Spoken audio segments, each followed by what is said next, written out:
the Black Lives Matter protests erupting across the world, statues are falling one after another from Colston to Churchill to Columbus.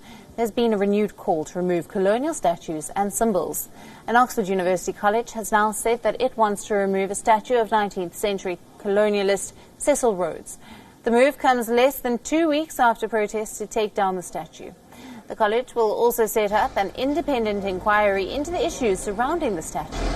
Oriel College has been under pressure for several years from the #RhodesMustFall campaign. Many believe that the statue glorifies racism and is an insult to black students. Rhodes has been a central figure in Britain's colonial history in southern Africa, and he has been known for implementing racial segregation measures that paved the way for apartheid. Protesters are also calling for changes to the famous Rhodes Scholarship. This scholarship has allowed students from around the world to study at Oxford, including former US President Bill Clinton. But even with calls for removal of colonial statues, workers have now removed the protective hoarding around the statue of Winston Churchill. The statue was the target of a recent Black Lives Matter protest in London. Protesters defaced the statue, writing Churchill was a racist. The statue was later controversially boxed up to prevent further damage.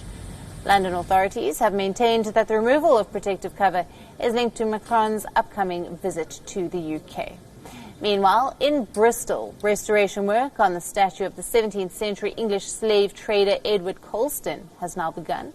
Colston's statue will be displayed along with Black Lives Matter placards in a museum to portray a better understanding of Britain's racial history.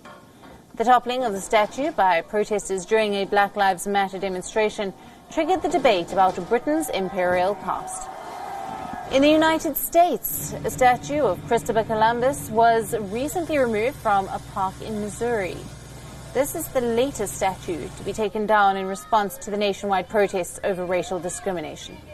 Several Columbus statues have been at the center of protests across the country.